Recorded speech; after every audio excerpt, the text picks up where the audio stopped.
Oke, welcome back guys. Welcome back to our channel. Kembali lagi bersama Kryptonian Channel. Collab bareng lagi bersama founder dan ini ya, dari Crypto Watch ya, Mas Dani Taniwan. Ya. One and only Mas Halo, Dani halo. Taniwan. Ya, saya kenal Mas. Sebenarnya udah lama Mas pengennya. Tapi gara-gara kemarin sempat Mas ke Bali apa nggak salah ya? Iya. Jadi nggak bisa gitu. Iya, baru sempat sekarang. Ya udah, sebelum kita masuk ke inti dari pembahasan, tak kenal maka kata sayang dulu, Mas. Maksudnya bisa dijelaskan dulu background-nya atau gimana? Saya background-nya ya. Saya di kripto sih udah lama sih ya. Saya pertama kali mining Bitcoin itu di 2010. Waktu itu masih awal-awal nggak ngerti apa tuh, gue baca-baca ini ada yang bagus nih, ide-ide bagus, coba gue jalanin di komputer gitu. Nah, jalanin, tapi waktu itu ya belum ada marketnya gitu, belum ada harganya, jadi saya mining sekitar pakai komputer saya itu sekitar sebulan gitu kan, ya sekitar ada 500 BTC juga itu. Nah, jadi habis itu saya lihat ini ngapain ini kan, jalanin comment line aja, jalan sendiri gitu kan.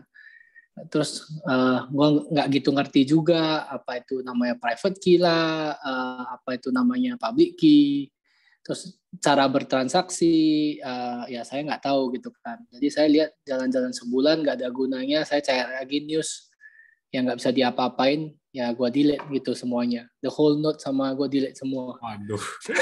Aku denger. Ya, terus gimana Mas? Sorry putus. Ya, habis itu saya meninggalkan, saya nggak lihat lagi Bitcoin. Jadi saya nggak lihat Bitcoin itu sampai dia hit all time high 1.000. Nah, baru itu gue lihat lagi. Habis itu kan dia dump lagi, udah gue tinggalin lagi. Ini bubble lah, ini kayak just scam lah gitulah ya kan. Habis itu 2015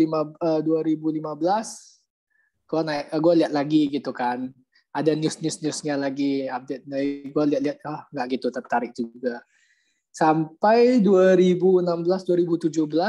Nah, baru tuh mulai lagi dia balik ke 1.000, mulai 1.500 ke atas. Nah, ini kok nggak mati-mati, kayaknya dulu saya tuh nggak ada harganya loh.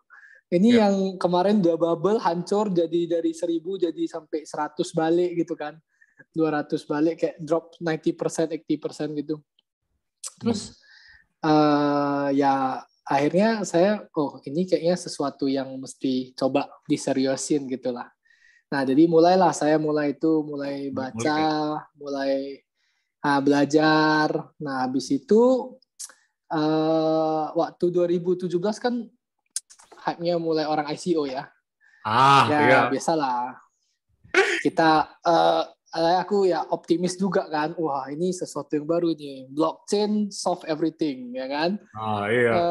Jadi waktu itu belum Bitcoin aja gitu. Tapi benar. Saya udah karena dia kan mainnya kan. Jadi saya itu memang lebih fokus ke Bitcoin-nya. Nah, tapi karena ada ICO lain, saya nggak tahu itu waktu itu coba-coba gitu kan. Ini idenya bagus nih, lumayan oke. Saya ikut masuk, ikut ICO, ikut ini. Terus ikut beberapa, ada yang hilang langsung websitenya seminggu kan. Rakpul ya? Tapi udah masuk. Itu bukan rakpul, itu websitenya hilang langsung. Oh iya, scammer ya. Iya, jadi dibuat website lumayan cantik, websitenya tuh bagus. Ada white paper, desainnya bagus gitu kan. Ya udah coba masukin gitu kan. Hilang, ya kan. Beberapa hilang sih. Nah, beberapa yang nggak hilang, beberapa ada sampai launching, dikasih tokennya. Nah, ada yang beberapa yang cuan kayak EOS, Tron, itu yang First itu juga beberapa yang saya lumayan cuan banyak juga itu dari sana itu.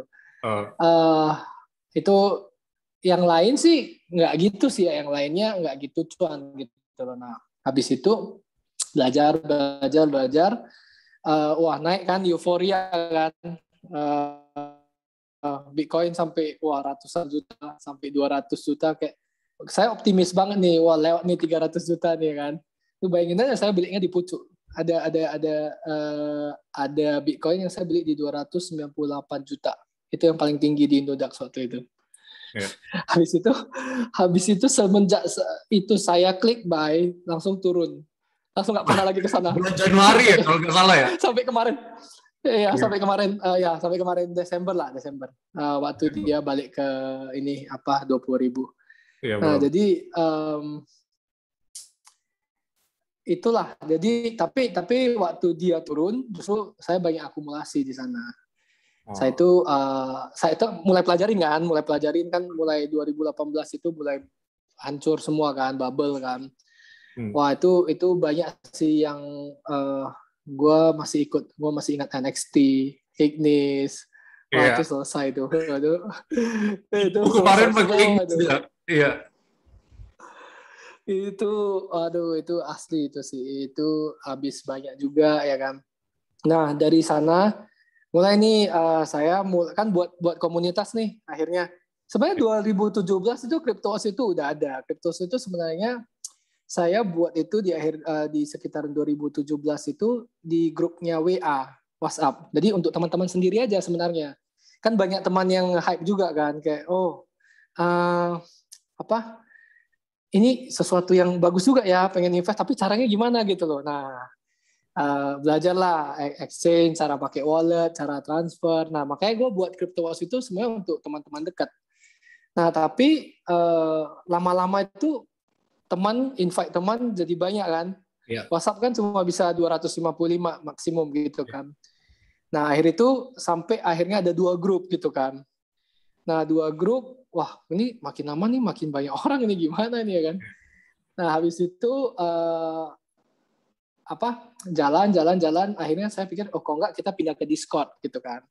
Discord bisa nampung lebih banyak gitu. Waktu itu belum gitu ke Telegram sih. Coba Discord karena Discord lebih rapi channel-channelnya gitu kan, pembahasannya gitu. Nah, habis itu baru kita pindah ke 2018, kita pindah ke Telegram. Nah, di sanalah kita baru, sebenarnya itu user banyak yang hilang juga waktu itu. Jadi dari WhatsApp ke Discord itu ke Telegram itu banyak hilang karena banyak orang yang pada saat itu juga udah bear market kan, udah hancur semua juga. Jadi orang juga udah melupakan itu. Jadi ya kita start lah dari kecil lagi CryptoOS di Telegram kan. Tapi ya kita ya bahas-bahas simple aja gitu. Kita mulai bahas tentang bear market. Lu mau bahas apa gitu loh? Ya pada nyangkut semua ya kan. Kalau lu mau bahas harga pada nyangkut semua ya kan. Nyuci piring. Ya, nyuci piring. Nah, jadi di bear market itu barulah karena udah kena kan, udah pada kena nih shitcoin ini. Belum ada shitcoin itu waktu itu. Belum ada kata shitcoin waktu itu. Masih altcoin gitu kan. Jadi ya barulah belajar detailnya, belajar blockchain-nya, semuanya. Ya saya juga banyakkan edukasi juga waktu itu 2018, 2019 gitu. Ya lama-lama baru setelah didalamin benar-benar maksud saya itu bukan menjadi maksimalis, itu bukan begitu aja jadi maksimalis, tapi karena saya juga coba untuk masuk ke altcoin lain untuk pelajarin apa sih narasi mereka, apa sih yang mereka mau buat, apa sih yang mereka mau ini semua kan, secara teknologinya saya pedalami juga gitu kan. Tapi ya setelah lama-lama kan, wah ini sih penipuan sih, ini scam semua nih shitcoin ini, pada rent seeking semua nih, ya kan, pada pre-mine token. Nah itu baru mulai belajar kenapa pre-mine itu nggak bagus gitu kan. Nah kenapa hard fork itu, forking dari Bitcoin itu shit lah gitulah. Nah jadi altcoin itu makanya akhirnya disummarin, cuma Bitcoin and shitcoin, nggak ada altcoin, because Bitcoin itu nggak ada alternatifnya. Bitcoin, nothing. Jadi ya itu baru mulai lebih ke maksinya makin lama makin tahu, Iya, makin maksi. iya benar-benar. Makin lu pelajarin makin dalam, makin lu ngerti konsep ini semua, Iya, kamu bisa jadi lebih maksi sih, gitu sih. oh iya.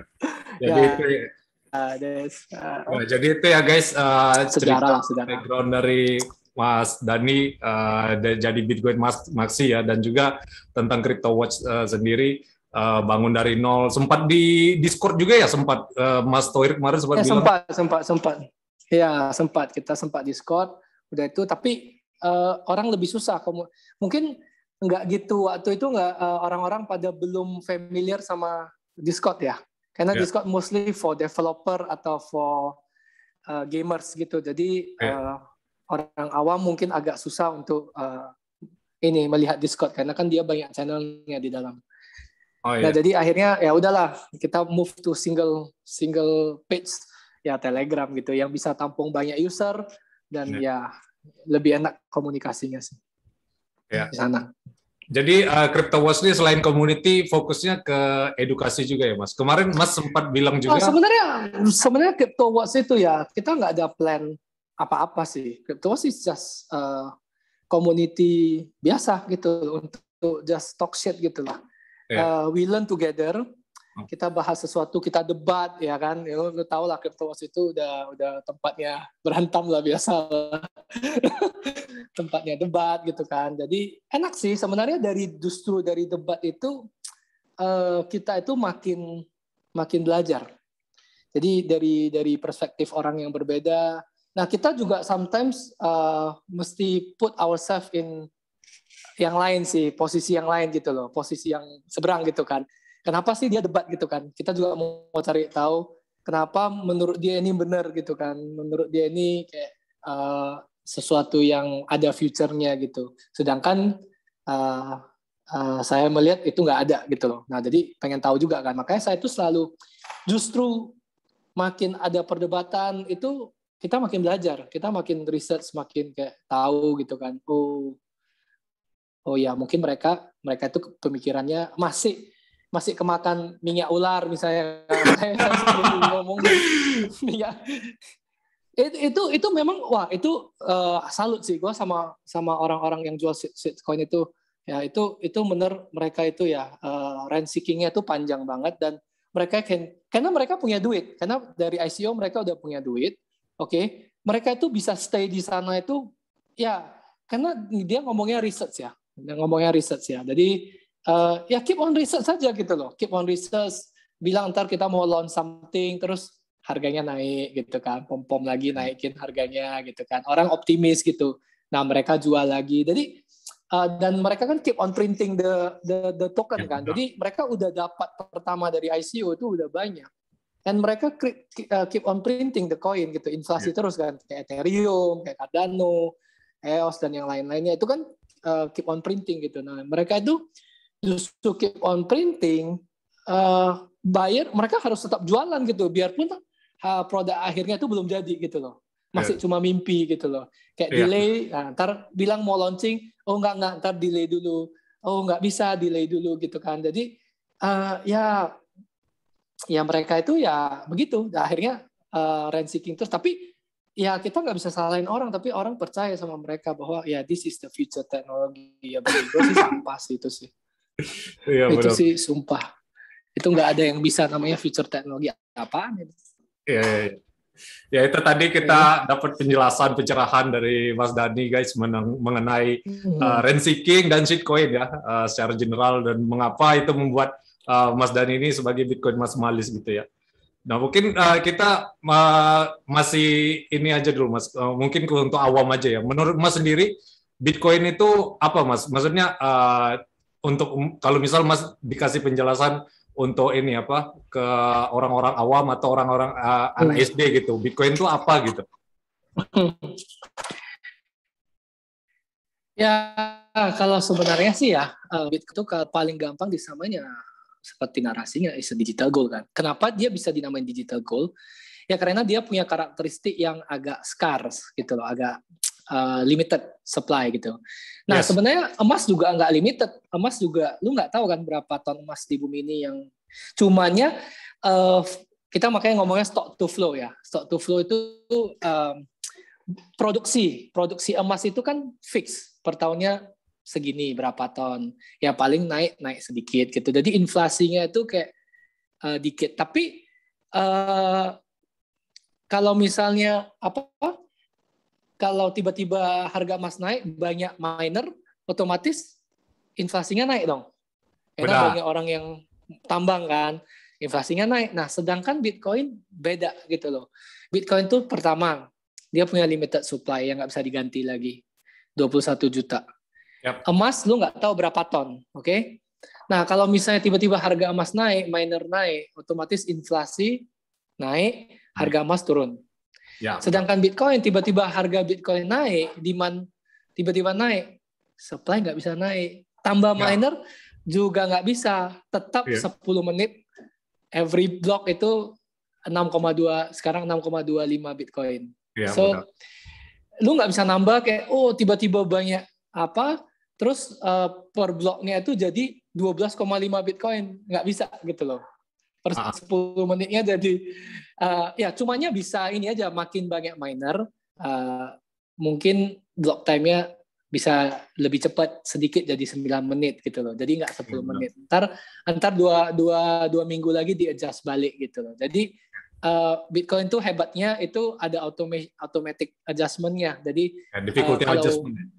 Ya banyak miner dia akan next 2 week-nya atau 2016 blok itu dia akan perlambat gitu. Akan difficulty-nya naikin jadi agak susah. Jadi tetap jadi 10 menit lagi gitu loh per bloknya. Nah, jadi makanya Bitcoin itu is the hardest asset in the world. Yes. Ya kan, aset tapi the hardest gitu loh, yang lu nggak bisa, lu mau sekarang lu nggak bisa dapatin secara gampang. Lu mesti pakai listrik, mesti keluarin duit, beli invest mesin, udah punya mesin, lu mesti punya listrik, ya kan? Udah punya listrik, lu mesti berkompetisi lagi di hash rate kan. Jadi itu bukan sesuatu yang gampang gitu loh. Makanya kenapa menurut saya Bitcoin itu ya sesuatu aset yang paling decentralized dan yang paling secure. Sampai hari ini 12 tahun belum ada yang pernah bisa ngambil uang Bitcoin kan. Padahal itu open. Di-hack ya? Iya.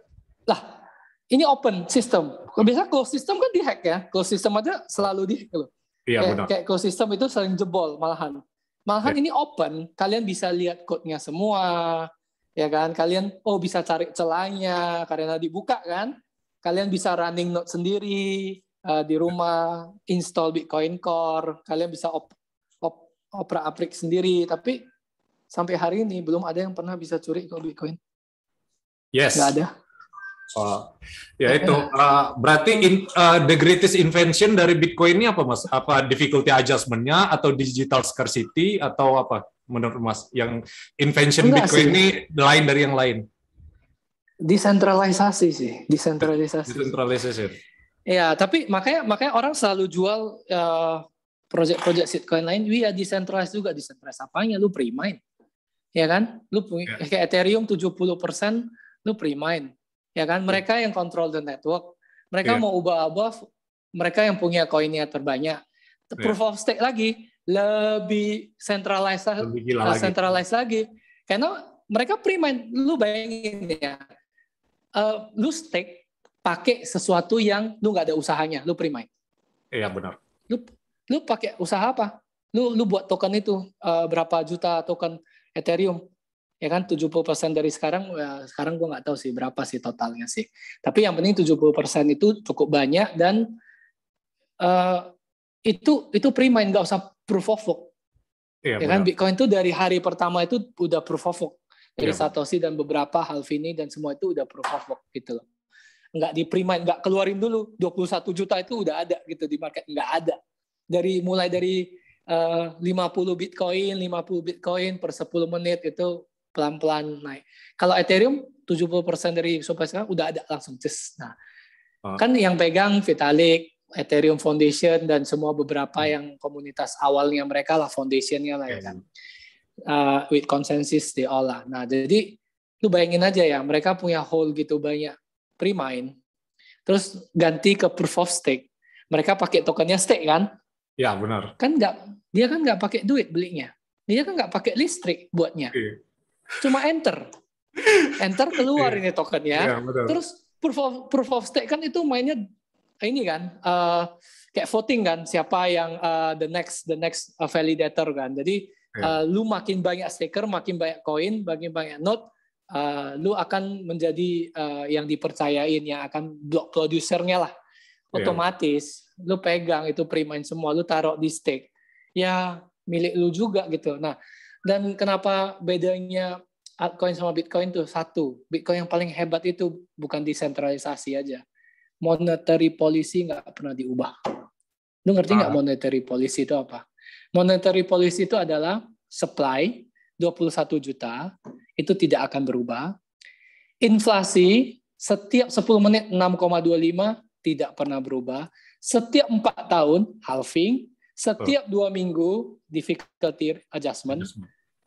Block size 1 mega tidak pernah digedein. Lu bayangin, itu sebenarnya mau digedein bisa.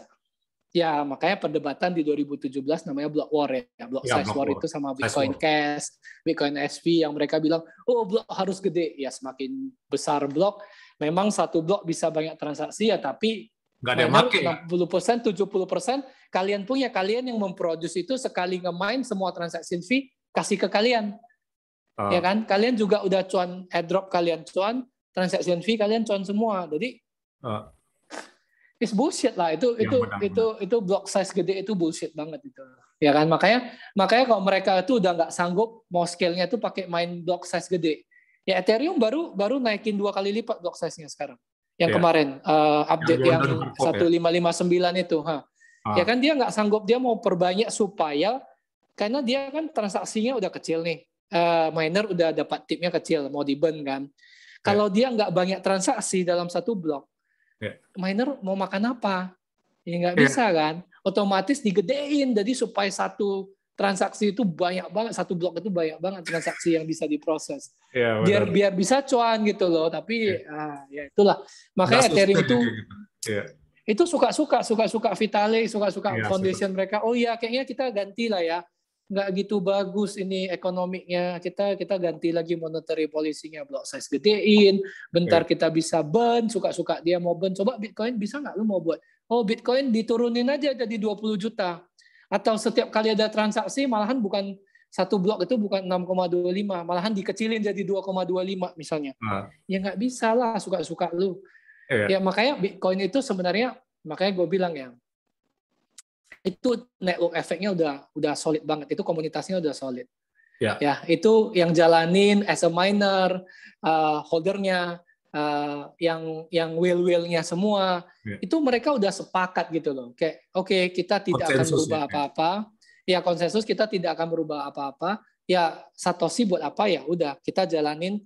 Bitcoin habis di 2140, ya kita ya udah tetap begitu aja. Nggak perlu fight scalability lah. Scalability sebenarnya sesuatu yang bullshit sih. Ya, aku kasih tahu kamu kenapa scalability itu adalah narasi yang bullshit. Bitcoin itu terlalu lambat, ya. Ya itu. Bitcoin itu terlalu lambat. Bitcoin itu adalah settlement network, bukan payment network. Ya. Kalau mau cepat pakai GoPay, itu centralized. Makin lu centralized, makin lu cepat. Makin decentralized itu makin lambat. Nah, jadi Bitcoin itu justru kalau dia kan settlement network ya. Jadi berarti compare-nya sama siapa? Compare-nya sama bank sentral. Bank sentral, iya. Central Bank International Settlement kan, itu BIS kan. Antar negara kan. Nah, lu mau kirim dari Indonesia ke Amerika berapa lama? Itu aja gue tanya. Iya, benar. Ya, at least 3 to 5 working days. Oke, fee-nya berapa? Kalau oke lah, saya bilang nggak mau transaksi amount kecil ya. Coba transaksi 1 miliar misalnya. Atau 10 miliar. Lu kena fee-nya berapa persen? Nah, nangis lu. Persenan sih, iya. Jadi ya kan? 3 sampai 5 hari. Oke, fee-nya berapa persen? Itu gede. Kalau dari 1M, 10M itu gede ya. 100 juta juga lumayan gede. Nah, Bitcoin hanya butuh 30 menit. 3 konfirmasi atau sampai 6 konfirmasi, 30 menit. Sampai di seluruh ujung bumi di mana ada internet, ya, sampai itu mau berapa gede duitnya, mau 1 triliun, mau 10 triliun, mau 10 juta, mau 1 juta, ya kan, mau segede apa, fee-nya cuman $10. Kalau lagi sepi sekarang $3, $5, 50.000 kirim 1 triliun. Aduh, cobalah cari, ada nggak bank bisa nggak? Nah, bank nggak bisa, makanya Bitcoin itu udah secure, final 30 menit, oke, fee-nya kecil sampai di seluruh penjuru dunia. Ya itu. So, ya begitulah guys. Itu makanya, satu lagi, kenapa saya bilang scalability itu bullshit. Semakin kamu percepat, itu kan ada namanya trilema ya. Lu mau jadi decentralized, ya kan, scalability sama security. Ya kan. Lu kalau mau secure, ya kan, lu mau decentralized, udah pasti lu nggak bisa speed. Lu pasti mau lambat. Ada satu komponen yang hilang. Saya mau itu justru Bitcoin itu lebih lambat lagi, difficulty-nya lebih susah lagi, ya kan? Tapi tetap aja 10 menit. How difficult juga 10 menit kan. Nah, itu secure, ya, itu secure. Itu sampai sekarang tidak ada satu negara atau company besar yang sanggup memonopoli atau 51% attack Bitcoin. Itu tidak ada. Even lu punya duit, ya, satu ya, lu punya duit sebanyak apapun, oke. Kedua, lu tidak bisa punya mesin. Mesin nggak cukup produksi untuk kamu untuk 51% attack. Bitmain, itu yang jual-jual miner, ya itu nggak cukup chipnya untuk kamu beliin. Lu misalnya contohnya saya punya 10 triliun nih, saya mau beli semua mining engine Bitcoin. Saya pengen 51% Bitcoin cuma untuk double spending. Untuk apa gitu kan? Lu udah beli semua, oke? Inilah anggap oke lah. Lu bilang ke Bitmain, lu tahun ini lu nggak usah jual ke orang lain. Lu bisa buat berapa, gue beli berapa lah semuanya. Gue produksi chip, gue ajar semua, ya kan? Udah lu beli kan, udah habis nih duit nih, banyak nih, udah banyak banget duit. Terus lu mau pasang buat mining farm gede-gede kan. Terus lu pikir lagi 51%.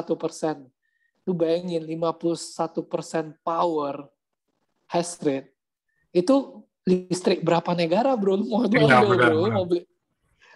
Udah itu nggak apa-apa, udah dapat listrik. Sans lu cuma 10 menit, bro. Iya, benar. Lu kalau 10 menit dan lu nggak bisa misalnya berapa blok, ya 51% mah. Lu mesti beberapa kali, lu mesti lebih panjang blok, lu mesti produce lebih panjang dari miner seluruh dunia. Ya, benar. Baru blok lu itu bisa diterima sama semua orang. Itulah the longest chain kan. Ya. Itu namanya Nakamoto consensus mechanism gitu. Ya, itu longest chain. Jadi yang longest itu the truth. The longest is the truth. Ya. Oke, dan semua orang harus ikut. Nah, lu bayangin ya. Itu lu cuma buat untuk mendouble spend. Itu nggak ada economic insentifnya buat kamu untuk 51% Bitcoin. Dengan duit sebanyak itu, niat sebesar itu untuk beli, terus cari listrik, nggak ada listrik 51%, gimana coba? Iya, benar. Negara juga nggak ada pembangkit listrik yang bisa generate power untuk lu segede itu. Nggak ada. Nggak bisa gitu loh. Nah, even di Singapura juga mungkin satu Singapura matiin listrik mungkin ya. Dia gelap dulu untuk lu 51% mungkin. Nah, jadi ini bukan proof of work ini. Bitcoin itu proof of energy sebenarnya. Iya, benar. Bitcoin itu di-secure sama energy, sama thermodynamic law. Iya. Jadi ya makanya mereka yang mau menjadi centralized ya gampang, mau kontrol proof of stake. Proof of stake itu central bank. Iya, sama. ya kan? Nggak usah proof of work kan? Ya kan? Pakai staking, pakai duit yang dicetak pre-mine. Iya. Mau cetak aja, gue stake. Siapa stake lebih banyak, siapa makin power. Siapa punya duit, siapa makin power. Jadi ngapain gitu loh? Kalian di dunia Bitcoin, di dunia atau desentralisasi, tapi malahan kalian mencoba untuk centralize balik semuanya. Untuk memegang power lagi semuanya gitu loh. Jadi Bitcoin tuh memang nggak bisa ditiru sih, udah nggak bisa, udah final itu benar. Gitu. Udah nggak bisa di-copy lagi, makanya there is no alternatif lah. Lu mau compare Bitcoin itu, kadang kalau aku lihat ya chat orang compare, ini Bitcoin 7 transaction per second, ini ada 1.000, ada 10.000, ada ada analogi yang bus itu kalau nggak salah Mas. Iya benar. Aduh, tai kucing itu semua itu nipu aja itu. Itu mendingan gua kasih tahu lu ya, kalau lu mau buat kayak gini, memang blockchain hebat, oke? Memang solve banyak problem, tapi bukan yang kayak gitu, ya kan? Lu mau real use case itu nggak bisa.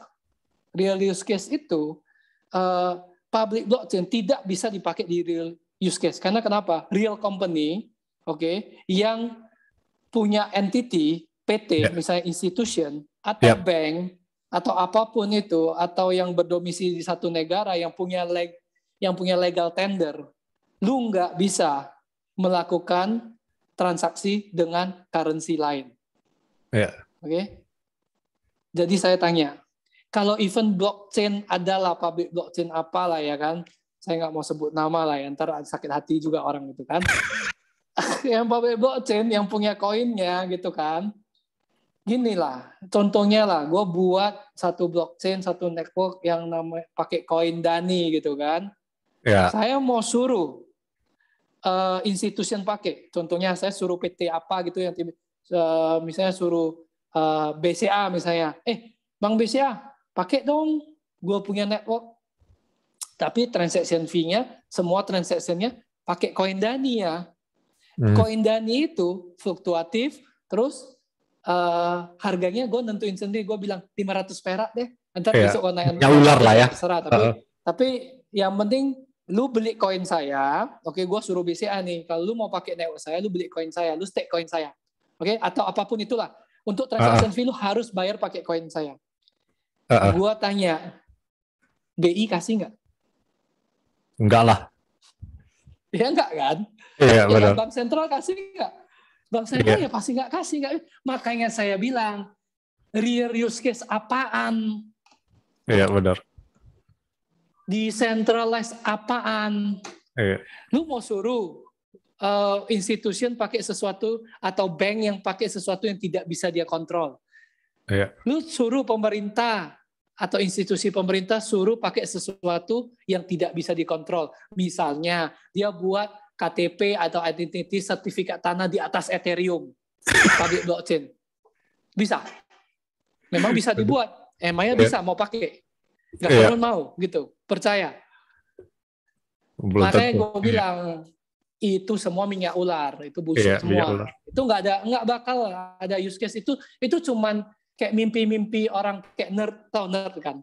Kita yang suka teknologi, lah kita coba, try to push use case A, use case B, ter-DeFi, ter-NFT, ter-apa, ter-interoperable chain, apalah, itu bullshit lah semua, tai kucing. Iya, benar. Itu akhirnya jadiannya apa sampai sekarang? Apa yang dipakai? Apa? Iya, pasti tiap cycle tuh ada hype-nya terus, Mas. Iya. Ya betul. Tapi apa yang dipakai di real world? Apa? Iya, nggak ada. Iya. Ya nggak ada. Iya. Sampah. Iya. Makanya gue bilang kayak udahlah. Maksudnya lu lihatlah Bitcoin. Mereka bilang yang paling lucu lagi, Bitcoin tuh lambat loh. Ya, Bitcoin tuh lambat. Ya kan? Mereka nggak tahu kita punya Lightning Network. Ya benar. Second layer. Not even a 1 second sampai gue kirim ke lu. Nggak sampai sedetik sampai kok. Mau di ujung dunia mana sampai kok. Lightning ya. Fee-nya bisa gratis, bisa cuma di bawah 1 satoshi, even mili satoshi. Mereka sampai ada yang routing gue bisa buat sekali lewat node gue bisa buat di bawah 1 satoshi. Iya. Jadi 1.000 kali baru dapat satu satoshi transaction fee-nya. Lu bayangin, lu mau semurah apa lagi? Udah itu secepat apa? Makanya gue bilang, itu Bitcoin is not scalable. Oh iya, ya gue bilang iya aja. Iya aja, kan? Ya benar. Dia nggak tahu sekarang second layer dia berarti. Sekarang dipakai negara as a legal tender mana siapa? Bitcoin kan? Emang shitcoin ada jadi legal tender? Iya benar. Nggak ada. Terus ada bisa bertransaksi setiap hari as a payment. Lightning Network bisa. Bisa. 1 second sampai fee murah. Dan bisa itu yang mereka buat strike itu hebat banget. Itu langsung ubah bisa langsung. Gua kalau nggak mau pegang Bitcoin, karena Bitcoin itu kalau di spend itu a bit stupid sih ya, karena sesuatu yang naik harganya bisa naik terus. Iya benar. Lu spend Bitcoin. It's a bit stupid gitu loh. Jadi Bitcoin itu sebenarnya untuk di hold bukan untuk di spend sih. Ya, jadi ya kalau mau spend bisa tapi mesti cepat banget gitu loh. Dan spend kalau gue bisa milih gue lewat network Bitcoin Lightning, tapi kalau gue mau terima as Bitcoin, saya mau spekulasi bahwa oh ya Bitcoin akan naik mungkin. Ya saya tahu Bitcoin akan naik gitu. Ya udah saya boleh hold Bitcoin. Tapi bagi orang yang tidak percaya Bitcoin, maksudnya oh udahlah saya nggak mau spekulasi, saya mau bisnis nih. Ya bisa. Si user pakai Bitcoin kalau yang mau bayar itu bisa pakai Lightning Network, tapi yang terimanya boleh USD, langsung jadi USD di bank account. Jadi itu pemerintah mereka yang sama Strike itu yang jadi market makernya. Jadi mereka yang nanggung lah kalau memang tiba-tiba mereka pegang Bitcoin, harga Bitcoin turun ya udah mereka ready untuk itu gitu loh, ya kan. Tapi ya, kita belum sampai sana sih. Kita masih akan volatile terus, oke? Jadi Bitcoin is not a good unit of account untuk menjadi is a good store of value. Ya kita udah dapat satu karakteristik. Jadi duit itu ada satu aset atau duit kita ngomong money itu punya 3 karakteristik yang mesti ada. Store of value, unit of account, is a good medium of exchange, and a good unit of account. Unit of account. Okay? A good unit of account itu harus stable. Yes. Okay? Makanya fiat currency kita cuma di dalam negara itu kita stabil. Rupiah hari ini 1 rupiah, besok 1 rupiah sama, ya kan? Nah sama 1 Bitcoin juga 1 Bitcoin kalau memang udah jadi hyper Bitcoinization. Hyper Bitcoinization. Tapi tetap aja kan banyak yang masih di dolar, semua itu masih di dolar. Jadi Bitcoin itu masih volatile terhadap dolar, jadi it's not a good unit of account. Makanya dia nggak bisa jadi it's a good money itu enggak sih, tapi it's a good asset gitu loh. Yang bisa hedge against inflation gitu kan. Tujuan investasi apa sih sebenarnya? Ya hedge against inflation, hedge against fiat kan. Iya benar. Fiat yang buying powernya every year turun 10%. Turun 5%. Ya, 5, 10, ada yang 15 tergantung negara juga sih. Negara ya benar. Ya kan? Ya kan ada yang cetak terus yang hyperinflation yang buying power Venezuela, Zimbabwe ya ada Amerika yang negara-negara third world lah yang itu yang agak Afrika, agak Amerika Selatan tuh ya mereka itu agak hancur sih ya sebenarnya, kasihan juga sih, tapi ya udahlah. Nah, itu menjadi problem solve that problem gitu loh. Sebenarnya kita nggak kepikiran sih, maksudnya kita orang Indonesia kita aman-aman aja, hidup nyaman gitu kan, rupiah tetap terhadap dolar 14.000 paling tinggi 15.000 ya kita di sana-sana. Tiba-tiba kalau kena kayak 98, tiba-tiba misalnya kita sekarang 14.000 jadi 60.000, gue lihat lu nangis nggak? Lu mau pegang rupiah? Iya, makanya utang udah banyak kan? Iya. Nah, ya makanya menurut gue sih Bitcoin itu udah menjadi aset yang paling aman bagi gue untuk ya makanya gue 100% kan. Iya. Bukan as investment lagi, kalau saya itu udah as udah money ya benar. Kayak tabungan, saving account gue saya mau pakai saya baru cairin, kalau enggak ya udah. Kalau misalnya saya dapat gaji, saya dapat income saya tuh langsung saat itu juga convert gitu. Atau kalau misalnya ada amount gede, saya DCA. Pelan-pelan seminggu atau 2 hari sekali atau setiap hari saya bagi-bagi. Oh ini merah nih, masuk. Oh besok merah lagi, masuk. Besok merah lagi masuk. Gitu aja. Itu averaging. Bitcoin itu gini ya. Bitcoin itu tidak akan pernah bisa habis duit. Oke, nggak ada yang rugi pegang Bitcoin. Oke? ingat, tidak ada yang rugi pegang Bitcoin kalau long term, oke? Ya, benar. Jadi kalau kamu tidak bisa hold at least 4 tahun satu cycle, lu nggak usah main Bitcoin. Benar. Keluar aja dari Bitcoin, oke? Jangan tiba-tiba dia turun, aduh, scam. Aduh, scam. Kalau kamu nggak bisa begitu, udah jangan main Bitcoin. Bitcoin itu mesti at least 1 cycle, 2 cycle. Ya, benar. Oke, makanya kenapa institution masuk, karena biarpun Bitcoin bear market tahun depan dia drop 80%, nggak apa-apa. Karena kalau lu dihitung 1 cycle dan pas bull marketnya dari all time low ke bull marketnya itu selalu nggak ada ruginya. Dia akan, biarpun lu break di pucuk, dia akan lewatin pucuk lagi gitu. Ya, benar. Jadi, kalau lu 4 tahun, lu nggak akan bisa habis duit. Makanya setelah kita pelajarin Bitcoin, cycle Bitcoin, ya akhirnya ya saya decide untuk 100%. Tapi jangan ikutin ya. Iya, benar. Kalau juga sih, Mas. Udah all in juga kok. Iya. Iya, nggak ada fase lagi. Ya, itu ada fasenya. Sebenarnya fase paling enak untuk all in itu bear market. Benar. Pada saat itu deep market hancur-hancuran, orang pada sell kayak gila gitu, minus 80%. Itulah signal kamu untuk masuk all in everything lah. Lu bisa jual apa lah, semua lah. Itu makanya gue nggak pegang aset apapun, apa emas itu, apa saham, nggak ada itu, tai kucing. Iya, benar. Nggak ada aset lain, apa properti juga nggak ada gunanya itu. Sama aja. Lu invest sesuatu yang tiba-tiba lu butuh duit, lu mau keluar, gue tanya lu punya tanah, lu punya properti, ya, lu tiba-tiba butuh 1 M, lu mau jual jam 3 pagi, lu bisa jual nggak? Gue tanya. Nggak liquid, nggak liquid. Nggak bisa. Dan belum tentu harganya naik. Kalau itu tempatnya nggak develop, nggak rame. Iya. Nah, itu, ya kan? Makanya kalau gue bilang aset yang paling sekarang, ya orang kan selalu debat kan. Oh, properti itu skar juga, tanah itu skar. Iya. Karena bumi tidak tambah besar. Iya. Oke. Ya, bumi mungkin tambah kecil ada karena ini ya, global warming, air semakin tanah semakin dikit kan. Ya itu dikit lah, itu dikit. Tapi, benar. Tapi itu nggak bisa menjadi perdebatan bahwa tanah itu scarce. Nggak. Benar. Nggak selalu begitu. Dan tanah itu nggak selalu naik dan nggak selalu bisa direkayasa kan, ada reklamasi juga kan. Iya. Jadi ya makanya lu mau bandingin apa? Aset emas ya nggak mungkin, nggak bisa. Properti nggak bisa. Saham apalagi nggak bisa. Altcoin sampah, prime semua. Fiat lu pegang mati, dicetak terus, ya kan? Covid cetak gila-gilaan, ya kan?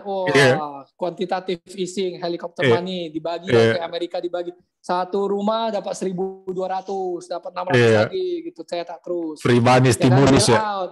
Ya kan? Too big to fail company, kita bail out, bank sentral beli, ya kan? Semuanya dibeli sama BlackRock. Akhirnya BlackRock juga owned by Fed, ya kan? Semua ya mereka gitu kan.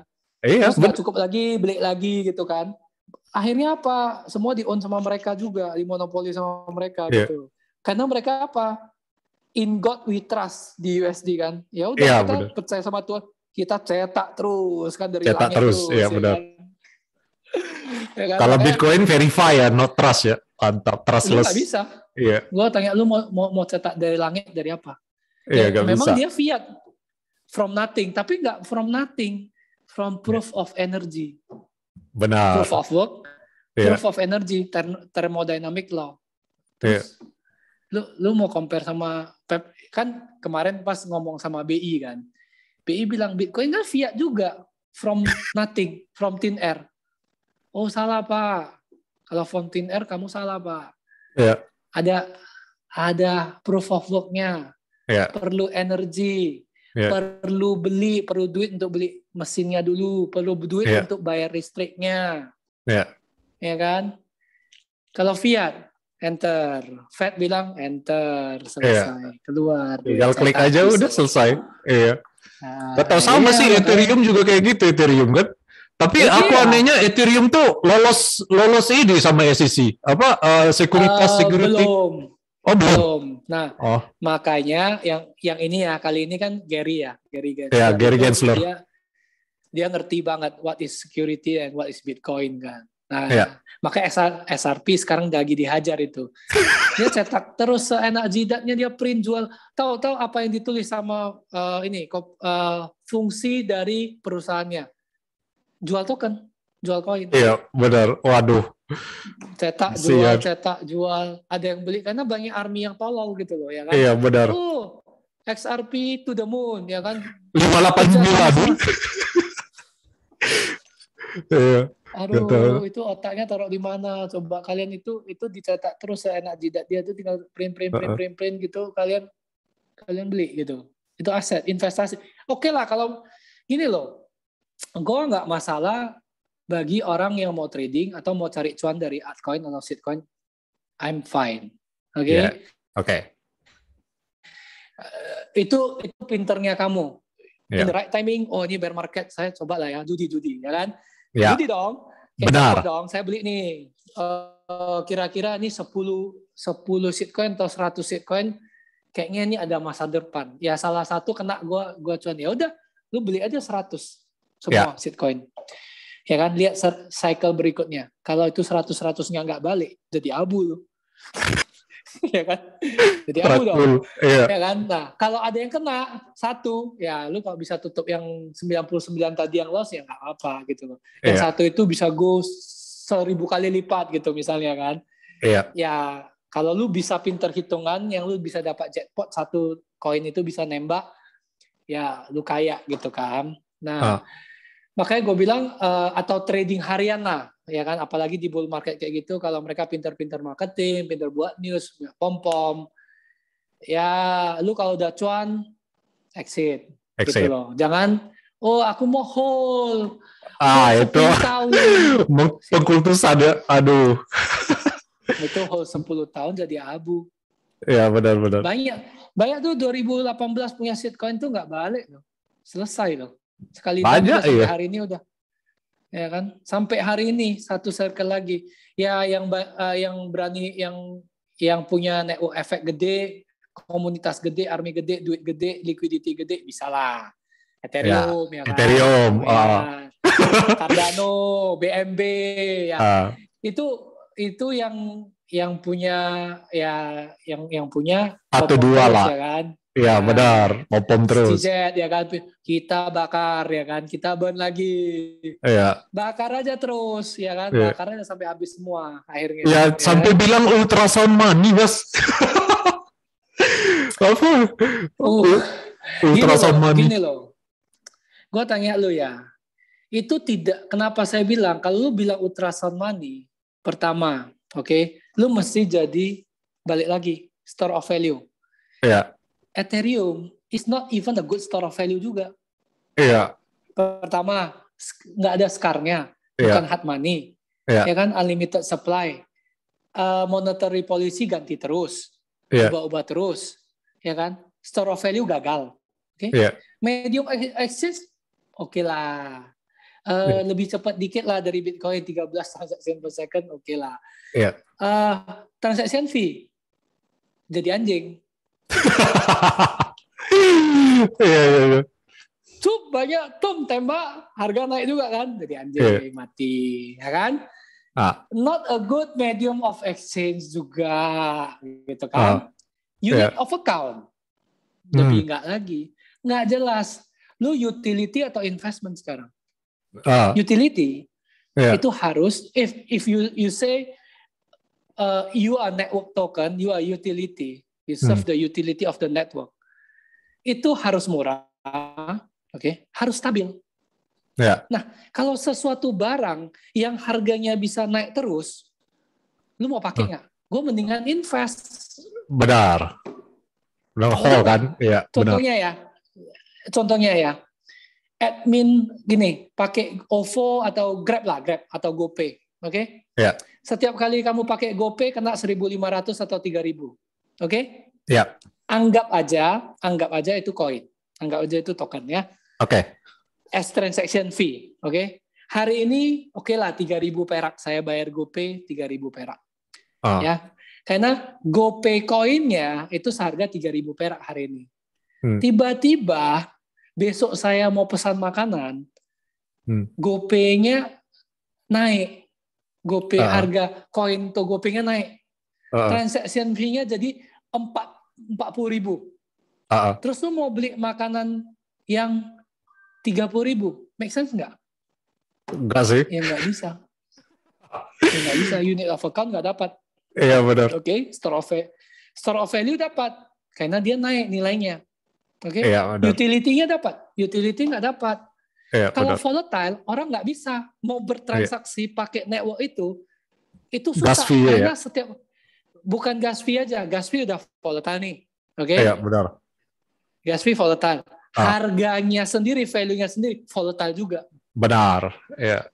Oke, contohnya nih, lu harus beli makanan di GoPay pakai GoPay coin. Oke, transaction fee bisa murah, tapi harga makanan, harga yang lu masuk, hari ini gue top up 1 juta, sejuta nih, saya mau beli makanan nih, tapi koin gue harganya turun, 1 juta jadi 500.000. Lu mau nggak taruh koin di sana? Lu mau beli makanan pakai itu nggak? Taruh di sana nggak? Itulah. Aduh. Nggak bisa. Nggak bisa. Makanya gue bilang, use case dari blockchain yang entar paling dipakai semua orang, ya itu central bank digital currency. Ya, digital CBDC, rupiah, digital yuan, digital dollar. Itu serve the use case. Nah, entar kalau misalnya lu mau buat kayak DeFi, mau non-custodial wallet, atau lu mau buat sesuatu di apps di atas, bisa. Di atas CBDC punya network. Stabil. Transaction fee, setiap kali transaksi 500 perak. Lu pakai nggak? Pakai dong. Whatever you do, 500 perak lu pakai kan? Kan nggak bisa naik. Besok nggak bisa jadi 5.000 atau 50.000. Dia tetap 500. Flat rate. 500 perak, apapun yang lu buat. Nah, itu baru bisa jadi money dan menjadi utility yang bagus. Itulah use case dari blockchain yang dipakai. Tapi makanya gue bilang, blockchain itu adalah database yang terdistributed. Okay? Decentralized atau centralized doesn't matter. Okay? Yang penting no single point of failure. Okay? Nah, udah itu bisa ada smart contract-nya dan ini dan itu. Okay? Nah, itu akan banyak dipakai, use case malahan banyak dipakai di private blockchain, di konsorsium, sesama bank, sesama bank buat trade finance, bank garanti, terus sesama logistik buat tracking barang, sesama logistik company ya, jadi kalau mereka ekspor impor atau apa, atau kontainer atau apa, atau pengiriman barang, ya bisa, lu connect semua orang di satu konsorsium. Semua logistik kayak asosiasi logistik itu pakai satu blockchain. Asosiasi perbankan pakai satu blockchain. Ya kan? Mereka yang sendiri-sendiri. Inner circle mereka dan aplikasi yang bangun itu bangun di atas inner circle mereka punya network. Jadi mereka bisa buat app atau apapun yang connect ke network mereka sendiri. Ya, central bank pasti akan connect ke semua bank. Ya, jadi node-nya validatornya akan di semua bank. Jadi nggak ada satu orang validator. Jadi lebih secure dibanding centralized yang biasa, lebih open, lebih inilah ya, lebih terjaga dan nggak usah ada settlement lagi. Itu udah real time settlement. Udah finality. Nah, itulah blockchain. Public blockchain itu bullshit semua. Itu tidak akan jadi apa-apa. Jadi nggak usah lah jualan-jualan kayak, oh ya kita decentralized terus ada foundernya. Ada iya ngerti. Aduh kacau ya Bang. Gue nggak usah ngomong nama ya di sini ya. Iya tahu sama-sama tahu lah. Kita itu decentralized ya, kita mendevelop. Ya lu yang develop, lu gimana decentralized, orang lu yang buat, lu yang update pun nggak pernah. Lu yang jalanin, lu yang buat use case, semua lu.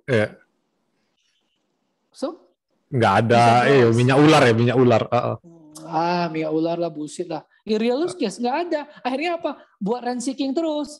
Create another coin, create another token, untuk dijadiin use case, buat swap, ya kan? DeFi, ntar mereka ikut entah ada apa yield farming, ya kan? Ya itu semua blockchain itu sama, itu bullshitnya sama. Dia same bullshit, just mengcopy aja kayak ya udah sini ada kita punya mungkin lebih cepat dari Ethereum ya, oke lah. Ya kan narasinya itu ntar dulu bilang kita lebih cepat dari Ethereum waktu 2018, 2019. Kita lebih murah dari Ethereum. Oke. Udah nggak ada yang pakai nih. Ya memang cepat karena nggak ada yang pakai gitu loh. Benar. Apa? Hantu di dalam. Kan? Murah karena nggak ada yang pakai. Oke. Nah, habis nggak ada yang pakai, mereka narasinya baru lagi yang banyak kayak seperti Matic kan dulu kan, seperti yang dulu lah. Gue nggak mau ngomong lagi yang lain lah ya. Yang paling banyak itu bacotnya itu ya Matic dulu. Ya kan? Benar. Nah, habis itu dia bilang, we are second layer atau sidechain. Semua cari kawan gitu loh kan. Ethereum benar, rent seeker. Network-nya gede kan. Liquidity-nya gede. Jadi komunitas Ethereum itu lebih gimana ya gue bilang ya, lebih pinter untuk cari narasi. Iya, cari narasi pinter tuh. Pinter untuk cari scam ya, the mother of scam ya kan, the mother of shitcoin kan. Ya pasti bener. Pinter lah ya kan. Buat apalah itulah ya kan, narasi baru lah. Nah habis itu ya mereka lihat chain mereka kosong, nggak ada yang pakai gitu loh. Biarpun transaksi murah bisa 1000 TPS, sampah hantu yang pakai gitu kan. Benar. Akhirnya apa? Rebrand sidechain buat bridge ke Ethereum. Semua minta kawan. Interoperability. Kita bisa sekarang tokennya di Ethereum bisa pindah ke kita gitu kan. Kita buat kontraknya sama ya. Salah satu BSC gitu kan. Exact copy exactly Ethereum 1.0 diubah konsensusnya jadi proof of stake authority. Udah jalanin sendiri. Malah lebih parah yang BSC itu validatornya berapa? Cuma 6 node validator. Cuma mereka sendiri lah, cuma dia aja lah gitu lah. Kita juga nggak tahu di belakang kan. Cuma dia namanya lu bisa nggak jadi validator? Nggak bisa. Nggak bisa. Lu nggak bisa jadi validator. Namanya kalau decentralized kan harusnya open source ya. Bisa. Nah, itu udah yang paling parah. Udah itu nggak apa-apa. Bisa maintenance, bro. Itu yang paling salut. Bisa rollback transaction bisa. Itu suka kepala jidat. Terus ada yang tanya ke gue kan, itu teman gue ada invest loh. Dia bilang ada itu apa namanya kek dia bilang ya kan, pancake dia bilang. Aman nggak dia bilang, tanya gue aman nggak? Aman maksud kamu aman apanya? Aman maksudnya aman ya, duitnya nggak bisa hilang. Duitnya nggak bisa hilang. Kalau tiba-tiba si CZ matiin blockchain-nya, hilang dia. Hilang. Terus lu gimana? Ya hilang. Itu jadi asap gitu loh. Jadi abu. Kayak lu jadi tai, memang udah langsung jadi tai gitu. Iya, jadi enggak, itu apa yang lu aman dari apa? Orang itu semua itu kayak invest, pikirnya blockchain udah pasti aman. Mereka nggak tahu blockchain itu yang kayak mereka tuh bisa di rollback, bisa di freeze, bisa dimatiin, terus suka-suka bisa di 51 kan, ya banyak lah maintenance ya kan.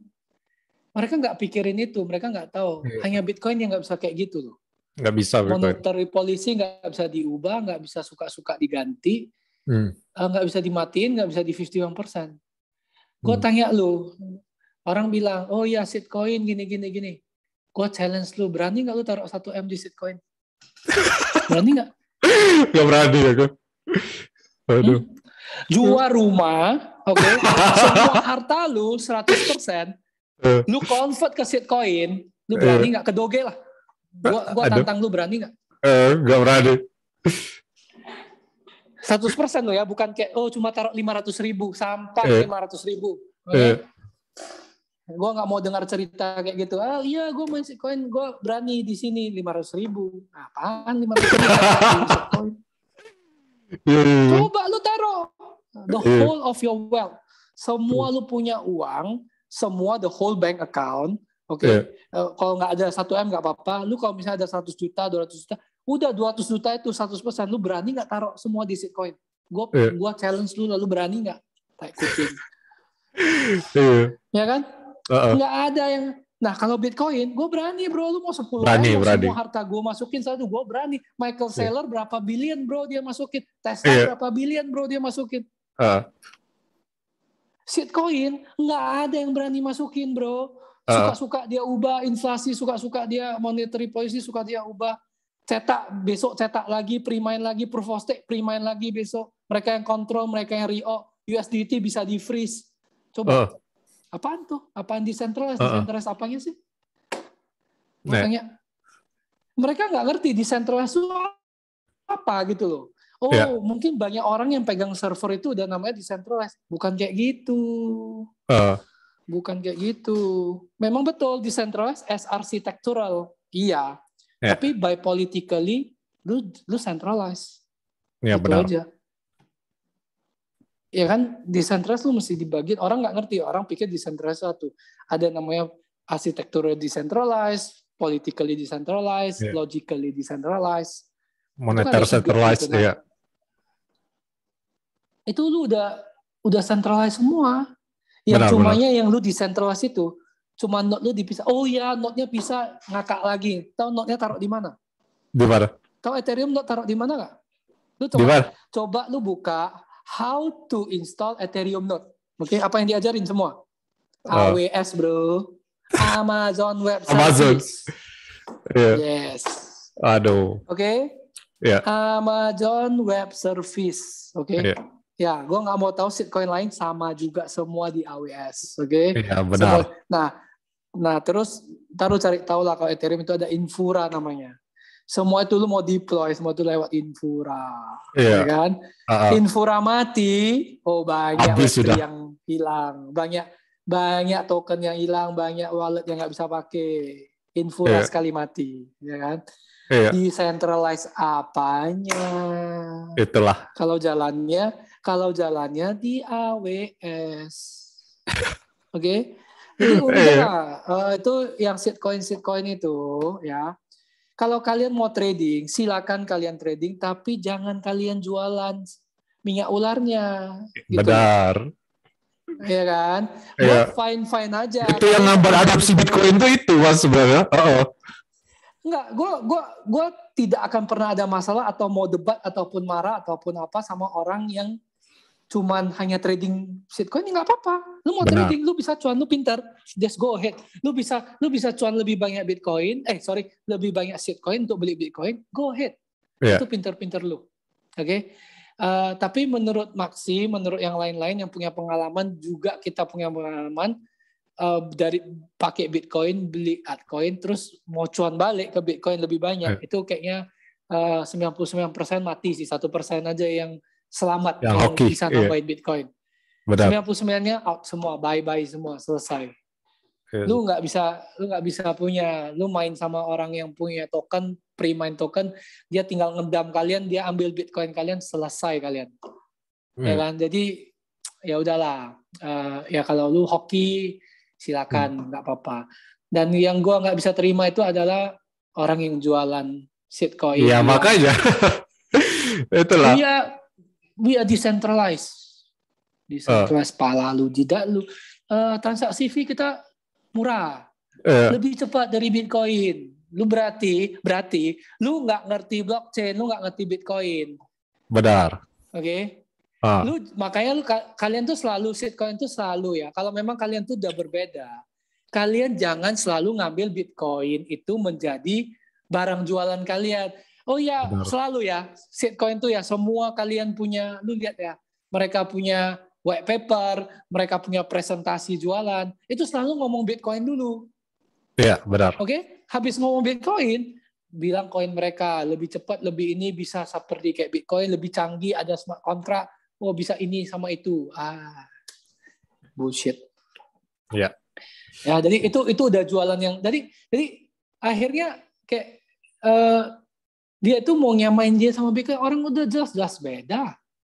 Iya, beda ya. Lu udah jelas-jelas centralized, lu udah jelas-jelas pre-mine. Iya. Ya kan? Lu mau disamain sama Bitcoin nggak bisa, karakter Nggak bisa. beda total, nggak bisa. Iya. Bukan. Makanya Bitcoin gue tuh selalu bilang, lawannya, kalau Bitcoin tuh lawannya central bank. Iya. Bitcoin itu bukan kripto. Iya, Orang benar. bilang kripto itu ya shitcoin. Bitcoin itu Bitcoin, bukan kripto. Benar. Karena Bitcoin itu bukan kategori kripto yang kayak kalian pikirin, bukan. Itu loh. Oh, itulah. Aduh, jadi panjang bener ya jelasin shitcoin apa. Sebenarnya banyak aku nanya ini Nggak apa-apa. udah Tanya sejam. aja. Iya, ntar apa aku Santai kadang aja. kalau konten panjang tuh Mas apa takut kepanjangan kan. Jadi orang nggak ini nontonnya. Cuman ada Part tetap 2. aku ada nanya lah ini. Nggak, Tadi part 2 aja. iya benar-benar. Di part 2. Nah. Ah, Coba tanya apa? iya, ini sih ada yang nanya di grup tadi kan. Di grup ini apa kan kita udah tahu Mas bullish case dari Bitcoin. Nah, bearish case-nya gimana Mas? Maksudnya kalau misal Bitcoin implode atau gimana itu menurut Mas apa yang bikin apa quantum computing apa? Iya. Nggak ada itu. Nggak ada ya? Ya, gue kasih tahu lu yang masalah quantum computing ya. Iya. Quantum computing ya itu masih errornya masih tinggi, oke? Jadi error correction itu masih tinggi ya. Enggak gampang untuk nge-brute force 2.256. Oke? Iya. 256 bit private key. Iya. Oke. Itu is kind of impossible untuk di brute force. Itu nggak akan mungkin. Lu Iya. tahu sebanyak apa? Nolnya sebanyak apa possibility? Bukan 1/10, bukan 1/100.000, bukan 1/10 nolnya. Lu tahu nggak 77 nol itu anggapannya itu apa? Pasir di seluruh dunia juga nggak sebanyak itu. Pasir ya. Kalau mau hitungin pasir, tanah di seluruh dunia nggak sebanyak itu. 10⁻77 itu adalah sebanyak atom yang ada di semua universe kita, bukan di bumi ya. Di universe, the entire universe, oke, galaksi universe semua. Small atom itu sekitar itulah. 10⁻77. Jadi untuk membrute force 10⁻77 private key itu lu butuh at least the whole power of satu tenaga surya, satu matahari atau lebih dari satu matahari yang besar, oke? Jadi bintang yang besar, ya matahari kan bintang kan kalau di ya. Nah, jadi itu mesti punya power itu. Lu punya nggak power sebanyak itu untuk nge-brute force? Iya, benar. 10⁻77 private key nggak akan bisa itu bullshit tuh quantum computing kalau lu bisa nge-brute force 256 nggak ada itu. Itu bukan 256 aja.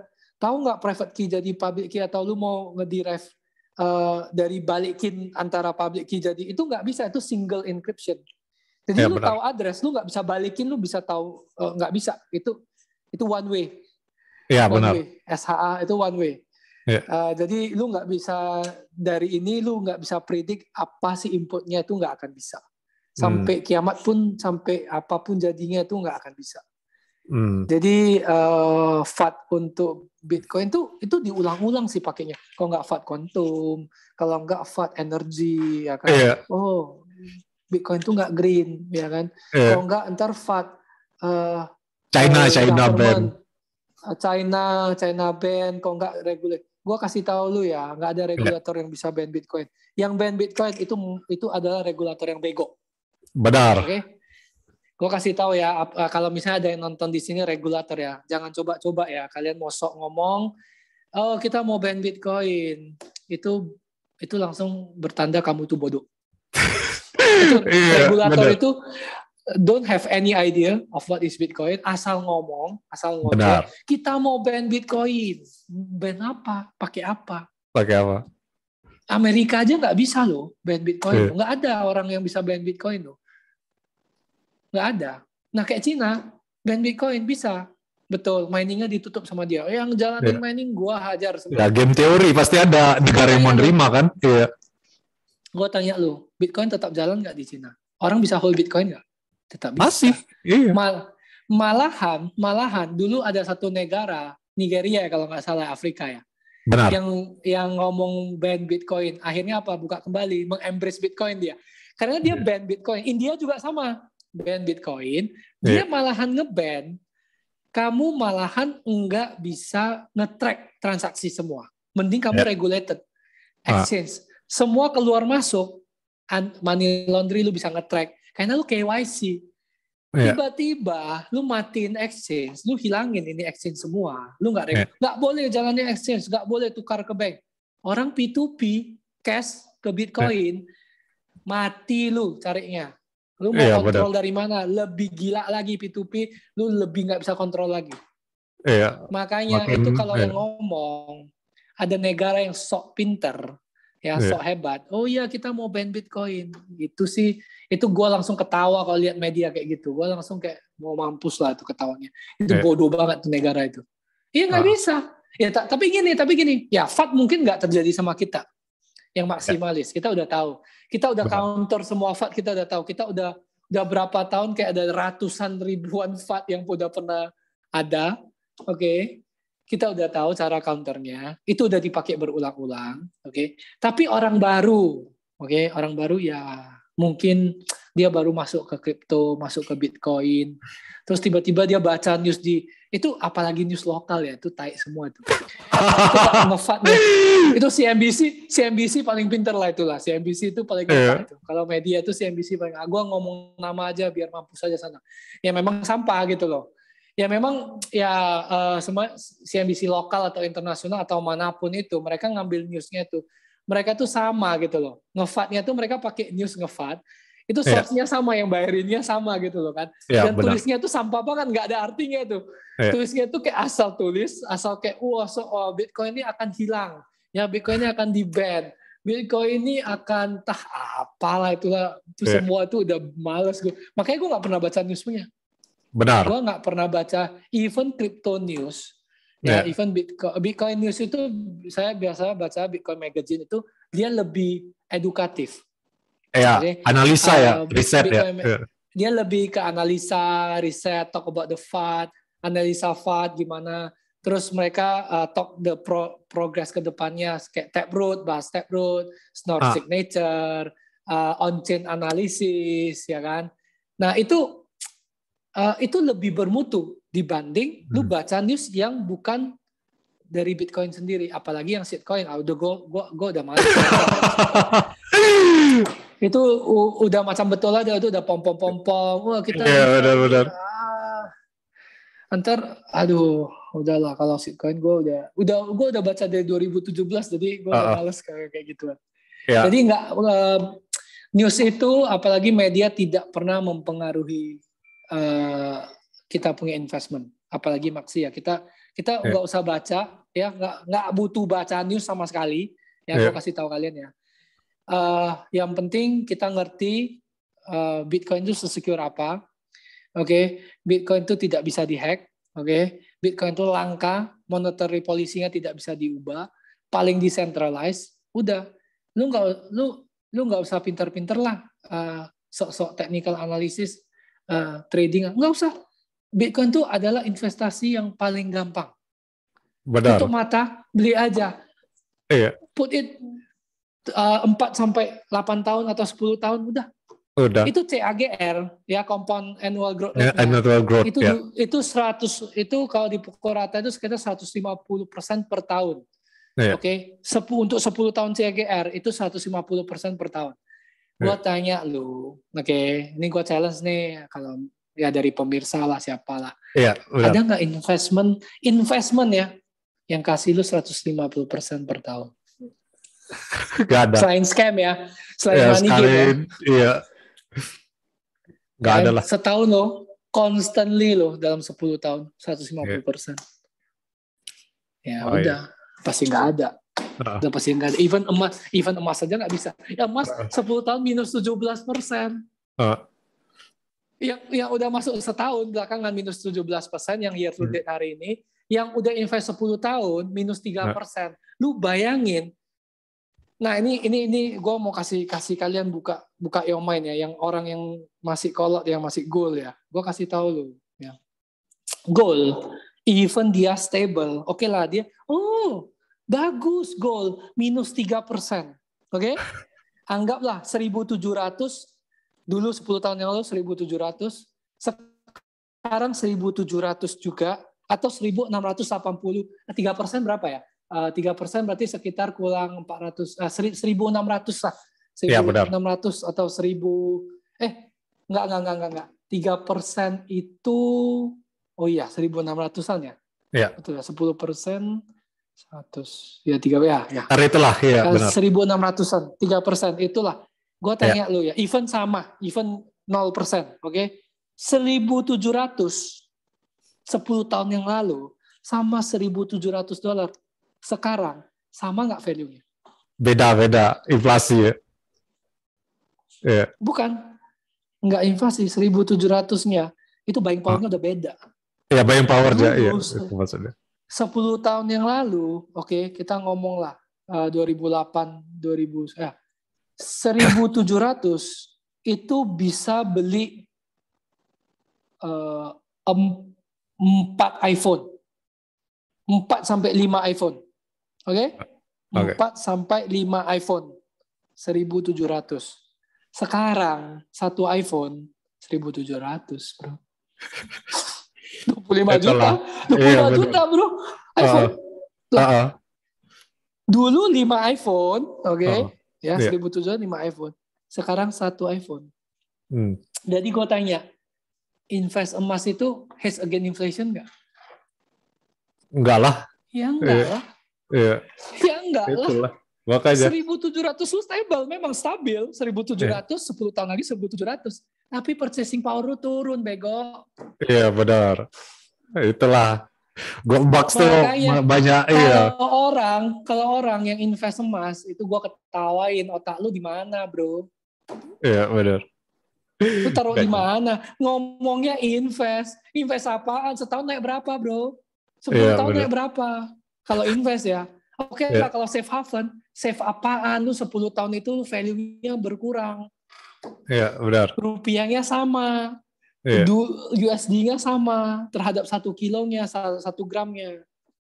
Tapi lu ingat, CPI, itu rupiah lu itu tidak berharga. Iya, betul. Benar. CPI-nya nggak sama lagi. Iya, benar. Aduh. Itu makanya. Nggak ada lah kalau udah ngomong investment, saving udah paling safe. Ya, Bitcoin tuh can save your asset through time and space.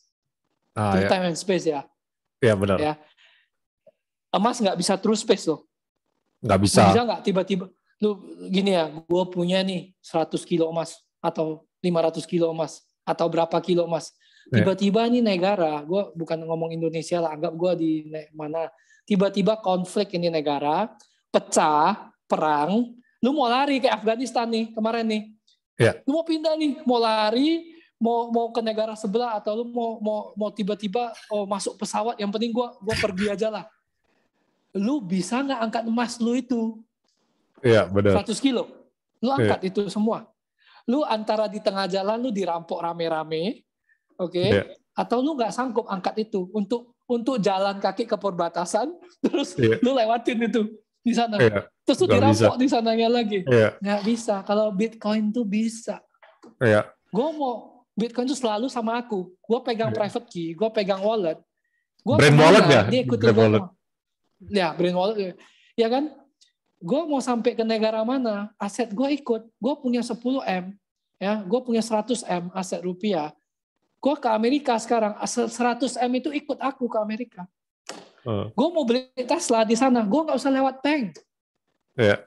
Betul nggak? Gue nggak usah suruh bank transfer dari Indonesia, transfer Amerika, ubah ke dolar, nggak usah. Tesla langsung terima kok Bitcoin. Gue beli tuh pakai Bitcoin. Terus ada yang tahu? Perlu lewat siapa? Perlu permisi sama siapa? Saya mau beli Tesla di Amerika. Nggak ada. Government nggak tahu, bank nggak tahu, semua nggak tahu. Yang penting gue udah punya Tesla di Amerika. Gue udah pindah domisili ke Amerika gitu loh. Benar. Gue udah lari ke Amerika, gue nggak usah pusing-pusing. Gue mesti jualin ini, gue mesti jualin itu. Terus ada emas, gue mesti angkat emas gue ke sana. Atau gue mau pindahin transfer. Nggak usah, Bitcoin itu selalu untuk saya. Hari ini terjadi apa-apa, gue langsung ke airport. Nggak usah pikirin pakai otak. Gue langsung ke airport, langsung terbang Amerika. Gue aman, bro. Gue sampai Amerika, udah gue jualin Bitcoin jadi USD, gue hidup di sana, beli rumah, sewa apartemen, mau apa, terserah lah. Bisa. Nah, aset lain enggak bisa. Apalagi properti. Tiba-tiba perang negara. Ya, perang dunia. Rumah lu mau jual kemana? Rumah lu, tanah lu mau jual ke siapa? Coba kalau lagi konflik. Gak ada yang mau ya, langsung goes to zero value. Terus lu mau lari, lu gak ada duit lu semua di tanah. Semua mampus lah, sertifikat tanah lu jadi kertas aja, bro. Lu makan aja itu kertas. Iya, benar. Kucing itu kertas. Enggak lah, itulah makanya udahlah, Bitcoin itu udah the best asset lah yang gak pernah akan ada lagi the next berapa 100 tahun mungkin ke depannya. Ya itu tadi ini ya guys, mengenai Bitcoin bearish case ternyata bisa didibang semua gitu ya. Dan sekarang aku mau nanya ini lagi Mas, tentang adopsi di Indonesia. Tadi kan Mas sempat bilang ngobrol sama BI gitu ya. Nah menurut Mas susah nggak sih? Enggak ya, enggak bakal ya. Nggak bakal, karena gini loh, negara yang punya legal tender sendiri nggak mungkin dia mau buat competition currency di negara dia. Even USD aja nggak bisa. Dulu bisa loh, Indonesia itu kayak di plaza-plaza itu atau di Indonesia itu beli sesuatu itu, gua lupa berapa tahun yang lalu ya tuh ya. Kayak dulu tuh bisa pakai USD, kita bisa bertransaksi, even di toko aja boleh tulis ini 1.700 USD. Gue paling ingat tuh waktu di Plaza Indonesia untuk beli itu, gue barang branded itu dalam bentuk USD kalau gue nggak salah. Dulu boleh. Nah setelah itu nggak boleh lagi terima USD, semua harus dalam bentuk rupiah. Legal tender rupiah. Apapun, merchant apapun yang terima currency lain itu pidana. Mutlak pidana dari BI. Selesai loh. Jadi itu jangan harap Bitcoin atau shitcoin apapun lu itu, ya apa token apapun lu itu bisa jadi legal tender atau pembayaran di negara ini. Lu itu halusinasi. Lu halu, bro. Tapi kalau kemarin aku gua ada meeting sama Bapepti ya kalau nggak salah ya kemarin ya. Kebetulan ada meeting sama Bapepti. Terus ada yang ngomong nih, siapa gue lupa, ada dari representatif siapa tuh, ada yang ngomong, Pak, kalau bisa Bitcoin sama kripto itu dijadiin payment dong. Gue nggak tahu otaknya itu taruh di mana dijadiin payment. Lu Bapepti, lu minta, Bapepti nggak ada, bukan ranahnya. Nggak ada urusan ya? Bapepti itu cuma perdagangan. Kripto itu komoditas ya. Jadi itu dia cuma punya hak sampai itu aja perdagangannya, jadi dia regulated perdagangannya. Pembayaran, lu ngomongnya jangan sama Bapepti, lu ngomongnya sama BI. Iya. Lu bisa lu bisa lebih hebat dari bank sentral nggak? Lu punya kuasa lebih hebat dari bank sentral nggak? Nggak mungkin bank sentral mau meng-approve atau memakai sesuatu barang yang tidak bisa dikontrol dia. Bisa kontrol. Namanya udah bank sentral, bukan bank disentral. Iya. Ya kan, lu jangan suruh pakai kripto, itu nggak mungkin bisa. Jadi jangan mimpi, oh ya suatu saat kripto bisa jadi pembayaran, pembayaran jidat lu yang bisa. Ya Bitcoin aja yang satu yang sempat bisa. Itu pun di negara yang tidak punya legal tender, El Salvador, dan banyak di Amerika Selatan dan Afrika itu yang tidak punya mata uang sendiri. Nah mereka biasanya pakai USD. Nah, tapi mereka boleh buat legal tender sendiri atau mereka boleh pilih legal tender orang lain.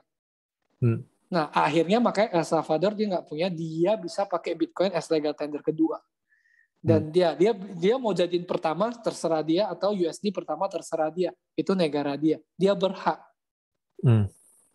Nah, tapi kalau yang udah punya legal tender, nggak mungkin lah lu tiba-tiba masukin currency kedua jadi pembayaran legal. Dari mana coba itu rumusnya? Coba lu tanya aja Gubernur BI mau nggak? Nggak bisa ya.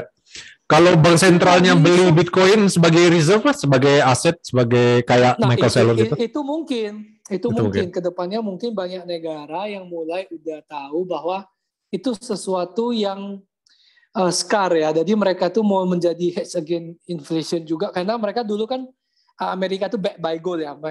Banyak itu juga negara itu bank sentral back by gold. Reserve-nya tapi bukan one on one. Mungkin mereka masih ada back by gold tapi tidak one on one. Benar. Kalau dulu kan memang one on one. Nah, di Amerika sampai tahun 1971, nah akhirnya Nixon bilang udah nggak lagi. Semenjak itulah fiat jadi fiat currency. Ya. Itulah fiat currency. Kata fiat itu ada gitu loh. Di 1971 dolar itu bukan by gold lagi, langsung fiat by thin air. Bitcoin ya. Suka dia cetak aja inflasi aja. Nah, tapi kalau misalnya negara yang mau kuat, misalnya negara mata uangnya boleh, mata uangnya bisa di back by emas. Bukan emas, back by Bitcoin yang lebih SCAR lagi daripada emas gitu. Yang value-nya lebih tinggi, lebih naik. Itu backers yang paling bagus sebenarnya. Jadi ya kalau bisa itu fiat itu bisa lah jadi reserve currency ya. Kita ngomongnya reserve currency kalau itu bukan hedge against inflation lagi. If Bitcoin become a reserve currency itu possible. Nah, negara-negara yang mungkin duitnya hyperinflation itu mungkin bisa. Ya. Nah, tapi ya untuk mencapai itu ya lu bayangin aja ya Bitcoin store of value ya untuk menjadi medium of exchange, unit of account ya itu mesti bisa menjadi ya kalau lu udah jadi store of value, lu udah bisa jadi lu bisa hedge against inflation sama reserve currency. Ya, karena lu store value yang baik gitu loh. Ya lu bisa medium of exchange juga kan. Nah, unit of account mungkin ntar sampai udah cukup market cap kita udah mungkin setara emas atau di atas emas. Ya. Mungkin volatility kita nggak tinggi lagi, mungkin akan ke emas lah, akan cuma dikit aja geraknya. Ya, grafiknya kan kayak plateau gitu kan, pas udah hyper-Bitcoinization kan. Naik terus gini. Iya. Itu sih. Itu end game dari Bitcoin ya, Mas? Hyper-Bitcoinization kan? Ya, unit of account. Setelah lu mencapai unit of account, itu hyper-Bitcoinization.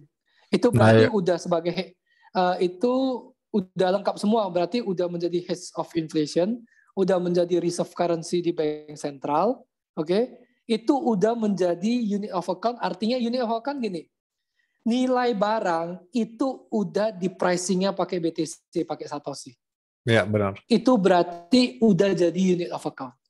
Jadi kalau belum ada nilai barang atau nilai apapun komoditas di dunia ini yang pricing-nya pakai Bitcoin atau Satoshi, itu belum unit of account. Itu masih jauh. Unit of account itu masih jauh lah kalau gue bilangnya. Ya. Tapi kita punya progres yang cepat gara-gara negara udah mencoba mengimplementasikan use case-nya udah ada. Ya, sama kayak awal-awal internet lah. Iya, benar. Ya. Dan nggak mungkin gini loh, nggak mungkin shitcoin mereka pakai. Kalau mereka mau pakai, mendingan mereka buat CBDC sendiri daripada mereka pakai shitcoin. Karena udah beda. Sama-sama inflasi, sama-sama fiat. Iya. Oke. Pre-mine lagi lebih parah. Fiat juga pre-mine ya, langsung cetak, langsung kasih.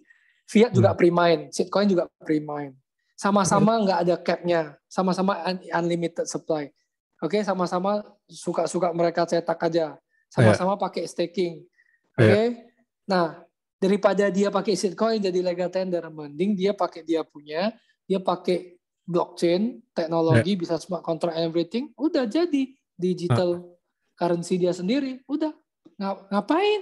Dia pakai. Nah, kalau dia mau jadi reserve currency, fiat-nya itu di hedge, di back, ya bisa pakai Bitcoin. Nggak mungkin fiat di back sama shitcoin. Fiat gimana mau di fiat sama fiat mau back apaan? Nggak bisa. Ya itu. Ya udah, makanya itu orang nggak ngerti. Makanya kita tahu semakin detail, kita pikir semakin panjang, semakin jauh. Ya shitcoin itu just useless gitu loh. It's useless piece of shit. Oh ya, mereka pakai apa konsensus? POS ya. Proof of stake. Piece of shit. Piece of shit. Piece of shit. Kayak expose di akhir. Aduh, itulah Ya, emang. Ya, jadi ya itu tadi mengenai adopsi ya guys. Realistis saja di Indonesia mungkin agak susah gitu ya. Terus ini Mas, sebelum penutup nih ada pertanyaan terakhir nih. Menurut Mas di uh, sekarang nih cycle-nya di kayak mana ya? Maksudnya ini kan price prediction kan, orang nggak tahu bull market kali ini ini sampai prediction. kapan. Nah ya, ada yang nganggap ini super cycle lah, ada yang nganggap ini stock to flow lah, ada yang nganggap lengthening cycle lah. Nah, Mas posisi Mas di mana sekarang di sini? Sebenarnya nggak ada yang tahu gitu loh. Ya benar. Nggak Maksudnya ada yang dari Mas aja, dari perspektif Mas aja. Iya. pastinya ya. Setiap cycle itu berbeda, oke? Tapi Benar. 2 cycle belakangan itu sama, Hmm. oke? Jadi kita nggak bisa mengikuti cycle sebelumnya. Ya mungkin ada orang yang if cycle repeat ya, if cycle repeat berarti kita akan all time high, kita akan jatuh 80% lagi, oke? Ya. Dan kita akan bear market 3 tahun, tahun keempat kita akan bull market lagi. Di 2025 kita akan bull market lagi. Tapi saya rasa kali ini bukan begitu. Saya rasa, my opinion ya. Iya benar ini. Kali ini bukan begitu karena kenapa? Sebelum ini, oke, itu nggak ada institution, oke. Benar. Narasi digital goalnya juga nggak dapat, oke. Semua institusi tidak percaya, oke. Semua perbankan tidak percaya. 2017 JP Morgan bilang it's a scam, it's a fraud. Oke. 2021 dia punya high network customer-nya bisa simpan Bitcoin. Dia mau jadi custody Bitcoin. Oke. Itu udah beda. Lu lihat ya. Jadi mereka itu mencoba untuk mematikan Bitcoin, nggak mati-mati. 12 tahun mencoba mematikan Bitcoin, makin kuat. Makin susah. Mereka telat di dalam. Nah, mereka itu baru mencoba untuk masuk lah sekarang. Gimana caranya untuk membuat FUD sebanyak-banyaknya untuk nge-drag down Bitcoin, ya. Jadi lu lihat ya, Bitcoin itu hancur, naik lagi lebih tinggi, hancur lagi, naik lagi lebih tinggi. All time high baru terus kan, every cycle. Rupanya kali ini udah lengkap nih, udah 2 kali ya, udah mau ketiga kali ya. Itu cycle-nya udah mau lengkap. Jadi cycle lengkap itu berarti dia nggak bubble. Dia bukan bubble. Dia bukan kayak tulip mania atau apapun ceritanya Lagoras atau apapun yang tidak balik lagi. Bitcoin itu balik dan lebih tinggi lagi. Jadi dia complete the cycle. Jadi akhirnya mereka kayak nggak bisa kayak ignore lagi lah, nggak bisa ignore lah. Oh, this is something serious, okay? And more people come in, ya market yang menentuin kan. Anything itu market yang nentuin, okay? Market nentuin, akhirnya institution mau masuk. Dia lihat, waduh, institution yang awal-awal masuk, oke lah, Michael Saylor, Tesla aman, oke? Yang lain-lain kayak BlackRock yang besar, ya mungkin mereka udah ada tapi dikit ya. Rothschild atau private banking lain, JP Morgan, Goldman Sachs, ya, government, ya, negara atau apa, 60.000. Nah, kali ini mereka menjadi orang bego. Biasa mereka paling pintar. Mereka yang duluan kayak saham, ya kan? Oh, mereka yang dump ke kalian, ya kan? Mampuslah kalian, matilah, ambil saham, kalian gua exit gitu kan? Atau mereka jual sesuatu yang ya mereka pre-mine atau mereka pre-make lah ya. Tapi kali ini satu aset yang dia pengen banget, tapi dia nggak bisa kontrol harganya, dia nggak bisa bikin, dia harus beli dari market. Nah, beli, tapi dia belinya di pucuk. udah pucuk nih. Dia pengen masuk, tapi harga udah di pucuk. Jadi gimana nih? Ya karena mereka punya influence gede ya, negara lah, bank sentral lah, government. Ya udahlah, ayolah kita buat FUD lah rame-rame. Koordinasi FUD lah. Sana band, sini band. Ya, energy FUD. Semua FUD yang pernah dipakai Bitcoin dikeluarin semua.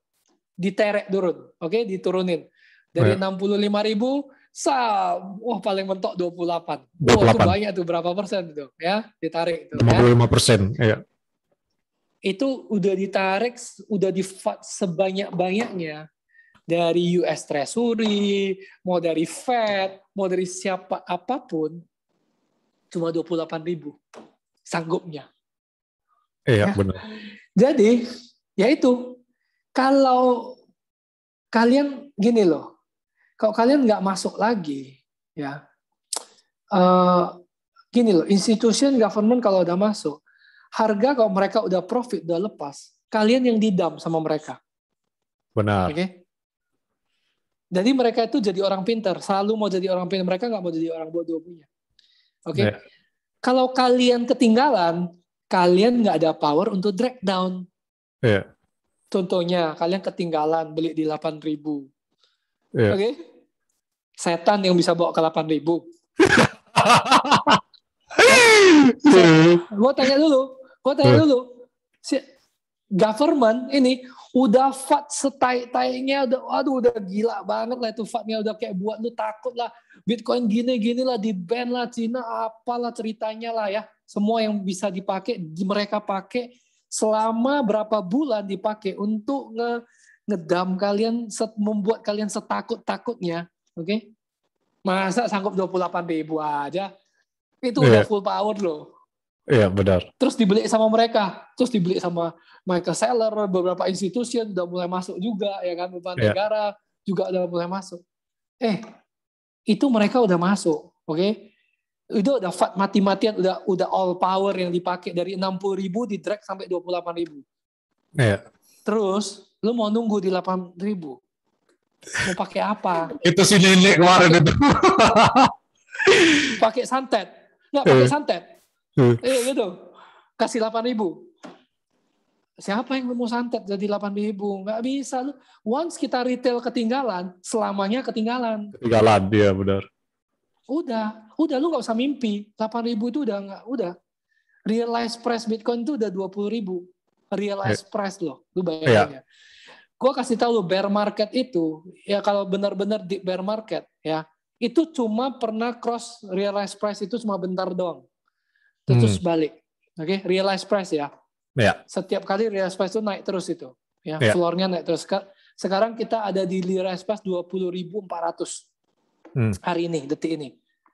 Oke. Kalaupun bear market ya, kalaupun bear banget, kalaupun lu lihat dari semua data Bitcoin 12 tahun. Oke. Itu berarti paling bisa mentok itu 20.000 atau 19.000 atau 18.000, itu pun pasti udah langsung balik. Itu pun kayaknya nggak mungkin. Apalagi kita di bull trend sekali ini, oke? 8.000, woi, otak lu taruh di mana 8.000? Aduh. Lu nggak sekalian ngomong aja 800? Itulah. Nggak gini loh. Lu kalau lu udah pikirnya udah nggak logikal, lu sekalian ngomong $8 atau 0. Bitcoin going to zero. Fucking zero. Oke? Makin dia zero, makin dia tinggi. Mampus kau sana. Ya kan? Itu ada siapa namanya yang ngomong Bitcoin goes to zero tuh? Yang dan pena itu. Nggak jelas itu. Nah itu. Semua ekonomis itu sampah lah. Ya kan? Nuria Rubini lah. Tapi mesti ada. Mesti ada oposisi. Nggak ada satu barang yang tidak ada oposisinya gitu. Benar. Free market kita harus ada Peter Schiff, oke? Kita harus ada Nuria Rubini, oke? Kita harus ada Dan Pena. So keep the market balance, ya. Market itu kan supply and demand. Benar. Jadi kok semua orang bullish. Itu udah hati-hati tuh. Semua orang bullish, gue juga nggak mau, bro. Gue juga nggak bisa DCA, bro. Nggak untung lagi, bro. Dulu gue DCA itu 80 juta itu paling enak. 50 juta enak, 60 juta DCA paling enak. Sekarang DCA 700 juta gue DCA, 600 juta gue DCA, 800 juta gue DCA. Aduh, sampah lah, mahal kali ya Bitcoin. Itulah.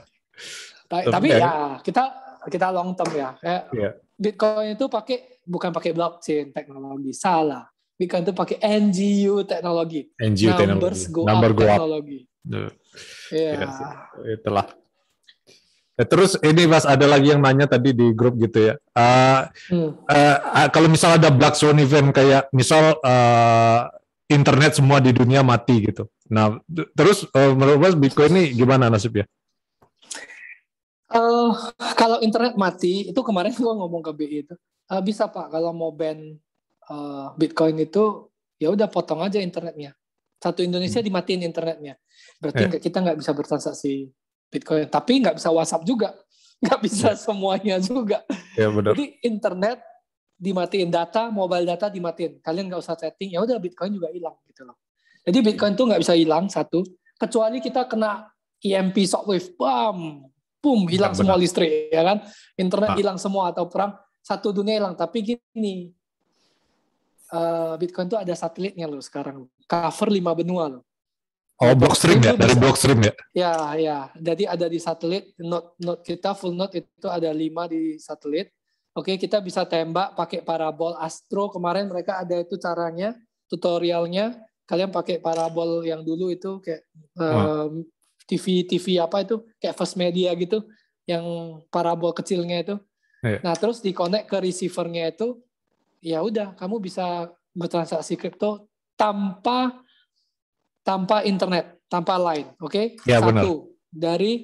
dari satelit. Kedua, offline, off-chain-nya itu bisa dari radio network. Mereka lagi buat, namanya kemarin ada project mesh apa ya, log mesh atau gua lupa itu. Ada namanya, jadi mereka tuh pakai alat, itu ada radio signal, itu bisa mereka buat mesh network itu pakai radio signal itu 8 km. Jadi gini, kalau kita banyak pakai itu, berarti di radius 8 km itu kita bisa bertransaksi, kita bisa kayak berkoneksi gitu, bisa jam terus sampai satu node yang tembak ke atas gitu, ke satelit. Nah, terus satu lagi, kita sekarang Lightning Network sama Blue Wallet ya, kalau nggak salah Blue Wallet salah satu yang bisa buat offline transaction ya, off-chain, offline ya, benar-benar offline itu pakai air gap. Namanya air gap. Scan QR offline ya, WiFi lu matiin, semua lu matiin, Bitcoin bertukar tempat. Iya.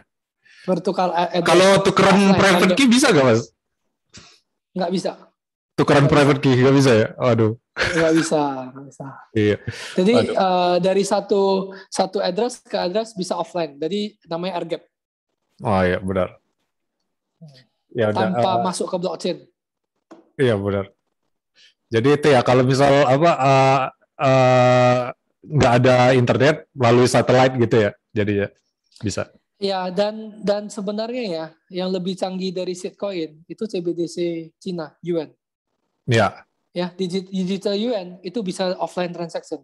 Jadi mereka pikirin, kalau tiba-tiba terjadi bencana alam di satu daerah, internet putus, terus gimana bertransaksi sampai recover up-nya? Ya, lu bisa offline transaction, kayak air gap juga, atau NFT to NFC, yes.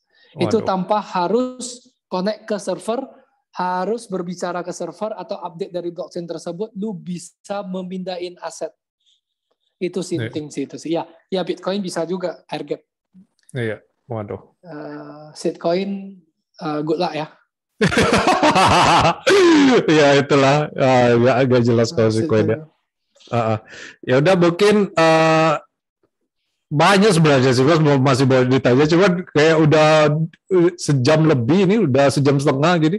Jadi mungkin next time aja lah, mungkin pas udah hype lagi Bitcoinnya part 2 gitu ya. Maksudnya udah Bitcoin 100K lah, part 2 ya lah. Kita live lagi, 100K kita live lagi. Oke Mas. Ya udah, mungkin itu aja Mas. Thank you Mas udah main di Cryptonian Channel. Makasih banyak atas waktunya.